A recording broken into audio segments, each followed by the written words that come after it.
Un nuevo mundo es posible. Un nuevo mundo es posible cuando sembramos para cultivar las enseñanzas de un pasado, la sabiduría de un anciano, el derecho y el deber de cada ciudadano. Soy el joven, el viejo, el agricultor, el obrero, la esperanza, la entrega, el trabajador, la enseñanza, la comunicación, la tregua. Bailo una música serena, rumbera, eterna sandunguera, de penas, oportunidades y metas accesibles. Saludos, y este es Radio Bemba, y estamos en vivo transmitiendo desde Mayagüez, Puerto Rico. ¿Cómo están ustedes? Gracias por estar con nosotros. Este es Radio Bemba y quien les habla, Raúl Morris, el trabajador social. Hoy por hoy tenemos un programa espectacular. Miren, he estado dándole mucho pensar a todas las cosas que están ocurriendo en mi país y me parece que estoy viviendo un déjà vu, ¿no? Un déjà vu es cuando tú de alguna forma u otra has estado o piensas que has estado en esta situación en un particular momento en tu pasado. O sea, que esto se dio exactamente, o lo percibiste exactamente, o lo soñaste exactamente como lo que está ocurriendo. Eso es un déjà vu. Primero, quiero saludar a los compañeros allá en Rincón. Entiendo que la feria orgánica que se da todos los domingos están totalmente invitados. Quiero también saludar a nuestros amigos en la República Dominicana, allá en los Estados Unidos, mi amigo Alex en Istambul. Este programa está dedicado a ti. ¿Por qué? Porque vas a escuchar una entrevista de un político que me parece, y cuando yo la escuché, me pareció escuchar a mi amigo allá, Alex, de Istambul, ¿no? Que es español, y que en muchísimas ocasiones nos sentábamos a tener unas conversaciones sabrosas, interesantes, bien amplias y conocedoras sobre múltiples temas.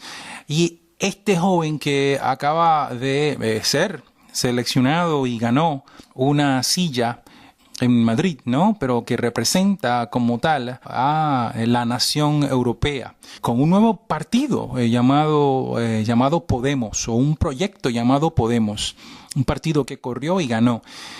Miren, ahora déjenme explicarle por qué toda esta inquietud, ¿no? Estoy tratando de entender lo que está pasando aquí en mi isla y me preocupa lo suficiente como para empezar a buscar información en diferentes países. ¿Por qué? Porque cuando tú ves las uniones en lucha a las cuales estamos en este programa y respaldamos con toda nuestra energía, lo hemos hecho hoy, lo hemos hecho siempre. Y sin embargo hemos sido críticos en ocasiones en cuanto a la línea de algunas de las uniones. Pero hemos estado viendo cómo esta conversación o estas dinámicas de poder que se han estado realizando durante los últimos días y semanas realmente para mí son muy beneficiosas y me era necesario, me siento muy saludable viendo estas luchas que se están dando en la calle. ¿Por qué? Porque si ustedes ya olvidaron, hace 2 años atrás, a lo mejor 3 años, las luchas que se dieron en la calle, las protestas que nosotros vimos y que recibimos palos en muchas ocasiones, que tuvimos presente en esas marchas, tratando de hacer saber y hacer valer nuestro derecho democrático de expresarnos.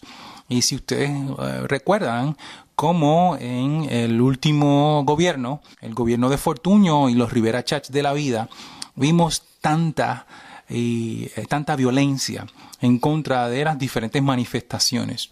Esto que está ocurriendo ahora me parece totalmente saludable y lo aplaudo, ¿no? Desde el punto de vista del gobierno y desde el punto de vista de las uniones y todos los otros y otras que son parte de esa movilización. Entonces, la discusión de hoy va en esa línea porque me parece que era importante manifestarse, ¿no? Para desahogarse y para poder nosotros también hacer saber y a la misma vez aprender. Porque lo que ocurre cuando tú escuchas dos puntos de vista totalmente opuestos, o 3 puntos, o 5, o 10 puntos de vista con diferentes visiones de un mismo problema, lo que realmente se da es un proceso de aprendizaje. Si uno no se cierra, si uno no se tranca en que mi posición es la única que yo estoy dispuesto a escuchar. Y tan reciente como esta semana, yo como tal estoy todavía en un proceso de aprendizaje de lo que está pasando, porque no tengo muy claro y me remonto o hago una regresión a los diferentes gobiernos que han pasado, por ejemplo, desde Rosselló para acá, ¿no? Y Aníbal Acevedo Vilá, la última que fue la de Fortuño, y toda esa otra dinámica que se dio durante estos últimos 15 años, ¿no? Que he estado experimentando la política local. Yo nací en Estados Unidos y me crié allá, y cuando llego a Puerto Rico estoy aprendiendo en cero de las cosas que se están dando. Y escucho los mismos argumentos. Todas estas conversaciones que yo he estado escuchando en repetidas ocasiones desde hace 15, 20 años atrás, ¿no? ¿Cómo seguimos escuchando el mismo discurso y nosotros seguimos reaccionando de la misma forma, pretendiendo que las cosas van a cambiar? Y cada vez más estamos perdiendo no solamente derechos, sino que estamos perdiendo activos. Por ejemplo, cuando hablamos del aeropuerto, cuando hablamos de la telefónica, cuando hablamos de las luchas que hemos tenido para que no suban el agua y la han subido como quiera, o la luz, por ejemplo, la han subido como quiera, el desmadre de los bonos, la ley 7, los despidos masivos que han ocurrido en diferentes o a diferentes niveles, ¿no? Y todos y cada uno de las cosas que yo acabo de mencionar, cada uno de esos temas estaban todos relacionados de alguna forma u otra con una crisis que se sigue repitiendo y reciclando. Seguimos diciendo o nos siguen diciendo, mira, esto está tan y tan mal que todos tenemos que hacer el sacrificio. Todos tenemos que de alguna forma u otra aportar. Todos tenemos, casi siempre significa los que trabajan o los pobres o los que de alguna forma u otra son los que mantienen este gobierno. Y en ese todos voy a incluir también el cooperativismo, ¿no? Porque aquí hemos hablado, y hace 2 semanas atrás tuvimos nuestro amigo que William Ortiz nos explicara el nuevo ataque frontal de montones de leyes que tratan de afectar nuestro sistema cooperativista funcional exitoso de Puerto Rico. O sea, por tantos y tantos y tantos años, nosotros, los cooperativistas, me incluyo, hemos hecho una aportación tan significativa. Los que trabajan, ustedes y yo, hemos estado pagando nuestra responsabilidad a Hacienda y a todos los otros. Cada vez que vamos a la tienda hacemos la aportación consumiendo con el IBU y con todos los otros inventos que se han desarrollado, ¿no? Para seguir metiendo la mano en el bolsillo del que trabaja, ¿no? Porque el que no trabaja, fine, ese no lo vamos a necesariamente resaltar, porque él no trabaja para producir, y lo que consume viene del bolsillo del que trabaja, o sea, nosotros, ustedes, nosotros los que estamos trabajando. Lo mismo con la visión del cooperativismo. Son los que damos y aportamos al gobierno. Hace unos años atrás se hizo un estudio. Los cooperativistas, $250 millones aportan en un año. Y no es que le damos para que nos den, no, es que le damos para que se mejore la situación en los procesos educativos, en los procesos de préstamos y beneficios y un montón de recursos que nosotros aportamos como cooperativistas a lo que es Puerto Rico. Entonces, en ese repaso del cooperativismo y en ese repaso de lo que nosotros estamos escuchando sobre las luchas de las uniones, y en ese repaso de el mismo canto o grito o rabieta de lo que es la la crisis que estamos experimentando y todo lo que les mencioné ahora, el aeropuerto, la telefónica, todo lo que se justificó, pérdidas que le pertenecían y que le pertenecen al que trabaja en este país, al puertorriqueño o al que no es puertorriqueño o al que de alguna forma u otra hace una aportación que es productivo, y claro, al cooperativismo, le vamos a caer arriba y poco a poco nos están desmantelando el país. Y hoy por hoy escuchamos ese discurso nuevamente con esto de que vamos a pasar una ley para nuevamente meter las manos en el bolsillo a los que trabajan y con amenazas. No, esa preocupación me llevó a empezar a investigar si esta discusión que ustedes todos están escuchando, se ha dado o se está dando en muchos otros lugares. ¿Y eso por qué? Porque hace unos años atrás empecé a ver y leer periódicos, por ejemplo, de España o de Venezuela o de México, y estaba viendo en esos países los mismos titulares. O sea, la situación de la venta de los hospitales cuando ocurre en Puerto Rico simultáneamente está ocurriendo en otros países. Llámese la República Dominicana, que se dio una dinámica parecida, también en México, aunque en esos países tienen un sistema social, un sistema público de salud, pero también se estaba dando una dinámica parecida. En otros países de Centro y Suramérica también. Lo mismo que estaba ocurriendo en Puerto Rico, en España, lo mismo que estaba ocurriendo en Puerto Rico estaba ocurriendo en esos países. Cuando empecé a ver el proceso de búsqueda de igualdad para las personas, matrimonio entre las parejas de mismo sexo, empecé a leer eso en los Estados Unidos, empecé a leerlo en diferentes países del Caribe, llámese Puerto Rico y lo que viene siendo la República Dominicana, y lo vi también en México, lo vi también en otros países centro y suramericanos, en España también y en algunos otros países europeos. Entonces se me empezaron a despertar estas inquietudes y sigo buscando estas similitudes de movilización y estas similitudes de actitudes y estas similitudes de comportamientos políticos across the board, ¿no? En todos los diferentes países. Nosotros ya vivimos en un mundo globalizado. Ya nosotros no podemos pretender que lo que ocurre, por ejemplo, en Puerto Rico es exclusivo de Puerto Rico, porque tenemos una economía globalizada. O sea que yo dependo de que en China siga haciendo la mano de obra barata, y lo digo con mucha tristeza, ¿no? Obligando a niños y a niñas de edad pequeña para trabajar y explotándolos en India. Igualmente esta economía depende de que se exploten los recursos en los países en desarrollo, llámese Centro y Suramérica, aunque ya ahora están teniendo una defensa mucho más clara de esos recursos, pero llámese los recursos de África o los recursos de otros países donde se explotan esos recursos para que las grandes corporaciones y las grandes empresas multinacionales sean beneficiadas, ¿no? Eso es el capitalismo salvaje que nosotros experimentamos y en el cual nosotros vivimos. Y claro, la alternativa para eso, una de las alternativas para eso, es lo que ocurre, por ejemplo, en el proyecto de Rincón, y por eso lo resaltamos, porque allí ocurre una economía que depende de los compañeros, porque es una cooperativa de compañeros y compañeras que trabajan para que sus productos, por ejemplo, el que vende tomate y el que vende de sándwich, uno depende del otro y todos se apoyan entre sí.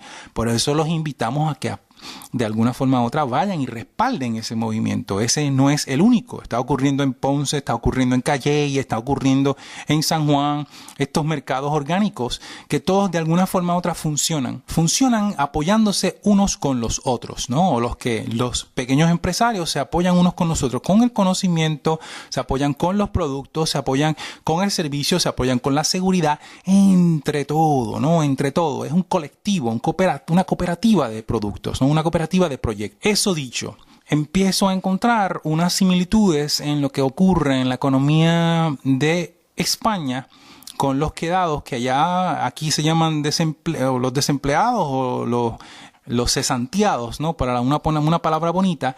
Y allá los quedados, que por muchos años, o sea, las últimas décadas, han estado cogiendo cantazos y tantas personas perdieron sus hogares como los Estados Unidos y como Puerto Rico, y tantas personas perdieron sus trabajos como los Estados Unidos y Puerto Rico, y tantos trabajos fueron exportados como lo que ocurre en Estados Unidos y Puerto Rico y todas esas similitudes en los países que de alguna forma u otra participan de este sistema capitalista salvaje. Y encontré este joven, Pablo Iglesias Turrión, que yo acabo de mencionar al principio del programa, que acaba de ganar una silla, ¿no? Una silla. Y van a escuchar este discurso que él da y le digo, se van a quedar fríos con las similitudes de lo que está ocurriendo o que ocurrió allá, porque este discurso se dio justamente hace como un mes atrás, pero cuán idéntico es. Escuchen. Muchísimas gracias a todos los que estáis aquí, a los que están en las otras salas. Estoy harto ya de que tengamos que repartir a la gente por diferentes salas y que no nos podamos ver juntos y juntas. Yo tengo mono de calle, tengo mono de plazas y estoy harto de teatros, estoy harto de lugares cerrados en los que nos dicen que nos tenemos que ir. Yo creo que toca ir a las plazas. Decir que el pueblo tiene el poder, eso es lo que les da miedo.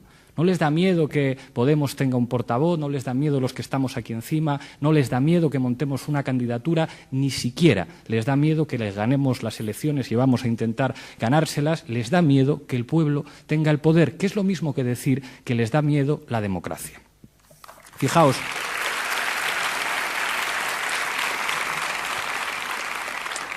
algunos dicen que la democracia es un procedimiento. Y sus papagayos en los medios de comunicación lo repiten sin parar. Dicen, no, la democracia es que como el PP ha tenido no sé cuántos votos o cuando los tiene el PSOE pueden hacer lo que les da la gana. La democracia es básicamente dejar un papelito en una urna de papel cada 4 años, que es lo mismo que decir que la democracia es elegir entre Coca-Cola, que echa a sus trabajadores, o Pepsi-Cola, que seguramente hace lo mismo también. ¿Qué más da que Botín tenga 18 cuartos de baño en su casa, mientras en este país, según Cáritas, 1/4 de los españoles son pobres, si podemos elegir entre Coca-Cola y Pepsi? ¿Qué más da que Carromero cobre 50.000 euros al año como asesor del Ayuntamiento de la Comunidad de Madrid, mientras nuestros mejores licenciados, nuestros mejores arquitectos, nuestros mejores doctores se van al extranjero, si total podemos elegir entre Coca-Cola y Pepsi? ¿Qué más da que el rescate de los bancos se haya producido a costa del sufrimiento de las familias y total podemos elegir Coca-Cola o Pepsi? ¿Qué más da? Si va a pasar lo de siempre, ¿no?, en estas elecciones europeas. Van a ganar las elecciones o la Coca-Cola o la Pepsi-Cola y a lo mejor hay un poquito de Fanta de limón, de Fanta de naranja o de Fanta de magenta. Pero esto es básicamente lo que entienden algunos que es la democracia. Pues nosotros queremos decirles que no, que a lo mejor el guión se puede cambiar, que a lo mejor les podemos dar un susto y repetir algo que se supone que es muy básico y que se ha convertido en subversivo.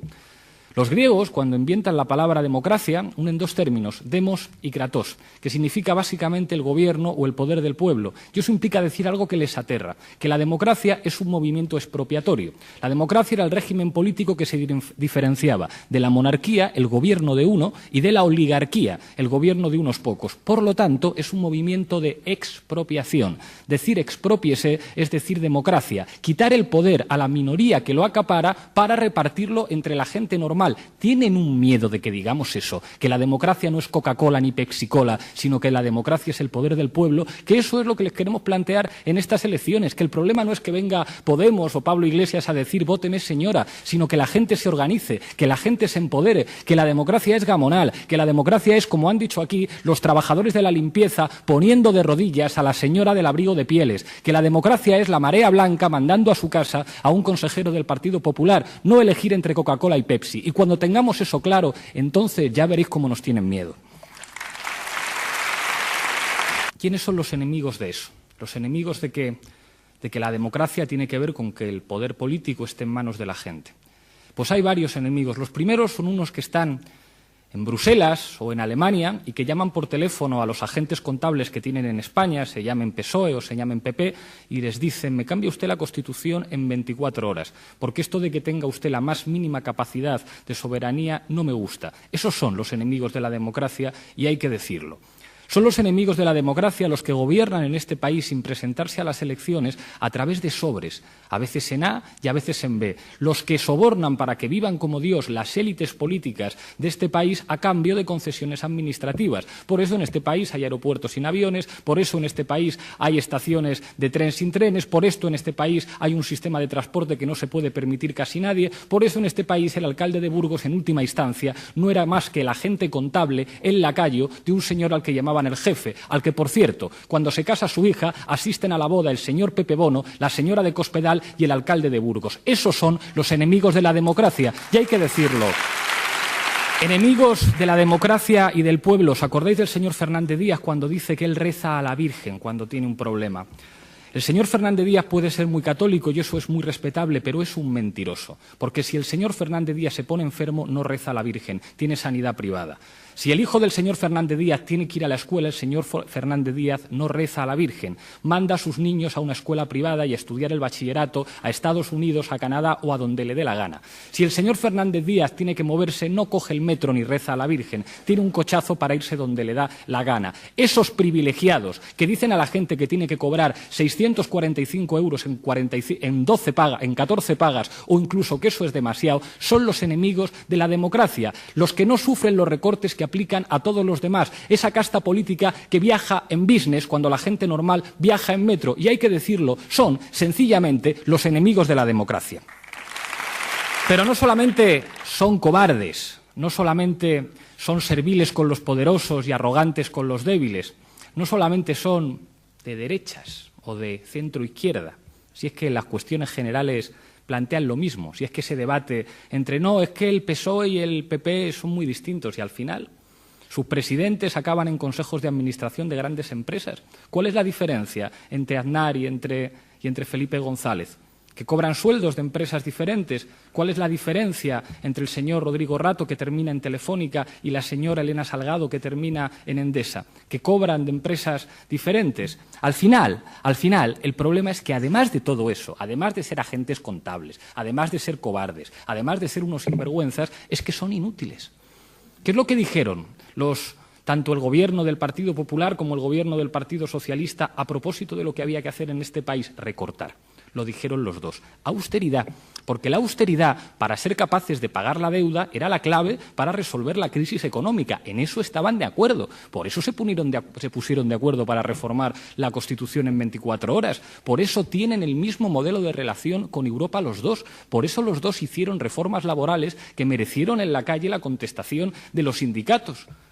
Están de acuerdo en las cosas fundamentales. ¿El resultado de todo eso cuál fue? Hay que bajar los salarios.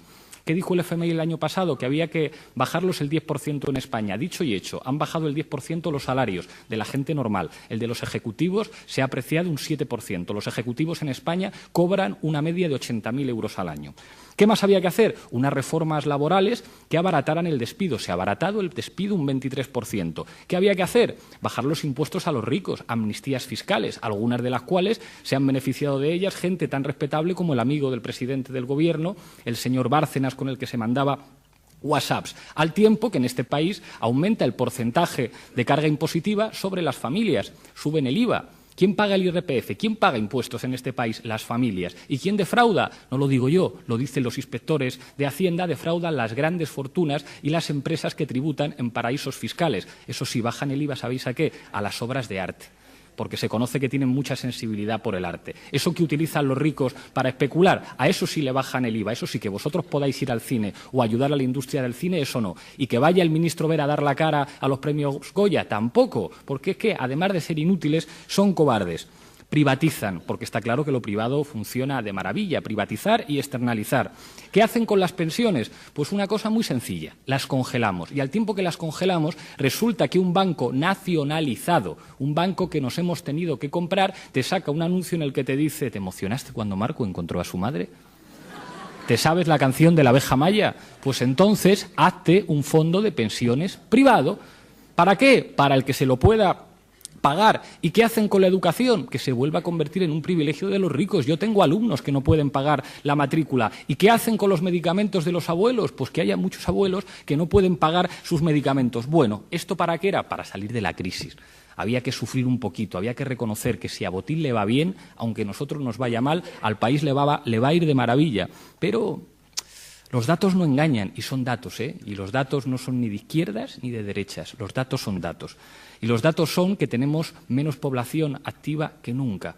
Y que eso implica, y no lo digo yo, lo dice Intermón, que en el año 2025, si seguimos hasta aquí, habrá 8 millones más de parados, lo que implicaría básicamente que la mitad de la población de nuestro país estaría en una situación de pobreza. Implica que las condiciones en las que la gente trabaja no garantizan una mínima dignidad. Antes, cuando la gente trabajaba, que ya está bien currar 8 horas al día, o 10 horas al día, o 12 horas al día, accedía a unos niveles mínimos de bienestar gracias a trabajar. Ahora no. Ahora se puede trabajar y ser pobre. Ahora se puede trabajar y que no te llegue el dinero para pagar la factura de la luz o para pagar la calefacción. ¿Y qué pasa con los salarios? Lo que decíamos antes, la gente cada vez cobra menos, mientras una minoría de privilegiados cobra muchísimo más. Miren, esta entrevista, o parte de esta entrevista, la parte que ustedes están escuchando, es una de mucho más larga, ¿no? Y pueden encontrar mucho más información de este señor que se llama Pablo Iglesias en las redes sociales y claro está en YouTube. Pablo Iglesias es uno de muchos en diferentes países que está reclamando, que está a gritos diciendo que las deudas las siguen pagando ustedes, nosotros, los trabajadores, y que los ricos, si se acuerdan, hace mucho atrás cuando se estaba hablando del IVU, se planteaba por qué no pagan las grandes corporaciones lo que realmente deben pagar, porque ellas usan nuestra infraestructura, ellas usan nuestra electricidad, ellas usan nuestras carreteras, ellas usan nuestra mano de obra que educamos en la Universidad de Puerto Rico, que educamos en todo nuestro sistema público, pagado por ustedes, por nosotros. O sea, todos esos recursos en nuestro sistema de salud, todos esos recursos es un beneficio para estas grandes corporaciones que de aquí sacan el dinero al instante. O sea, cuando usted va y compra en una de las grandes tiendas por departamento, ese dinero no hace absolutamente más nada aquí, se va al segundo, una transacción electrónica a otro país. Y a otro país puede ser Estados Unidos como puede ser cualquier otro, ¿no? Esa no es la parte importante. La parte importante es que aquí la economía está o debe estar en las manos del pueblo. Y eso significa que nosotros tenemos que auspiciar y respaldar los pequeños y medianos negocios que son los que nos dan nuestros empleos, que son los que nos dan realmente el beneficio y que son los que proveen los mejores trabajos. Nosotros los vamos a dejar, los invitamos nuevamente este domingo para que vayan allá a auspiciar pequeños empresarios en lo que es la Feria Orgánica de Rincón. Se da desde las 8 de la mañana a la 1 de la tarde todos los domingos en la Plaza de Rincón. Igualmente le agradecemos sobremanera que escuchen este programa y este ha sido otro programa de Radio Bemba. Cuídense mucho y bendiciones. Para contactar a Radio Bemba, ustedes pueden comunicarse vía teléfono 787-222-5590. Este es el celular de este servidor Raúl Morris. Igualmente pueden contactarnos vía las redes sociales. Ustedes encontrarán que Facebook estamos como Radio Bemba Puerto Rico 990 WPRA. Nos pueden definitivamente también encontrar en Twitter. Radio Bemba WPRA 990. Estamos para servirle, escuchar sus aportaciones a este programa y a la vez agrandar el conocimiento como parte de este cerebro colectivo que compartimos hoy en día con lo que viene siendo el Internet y las redes del mundo.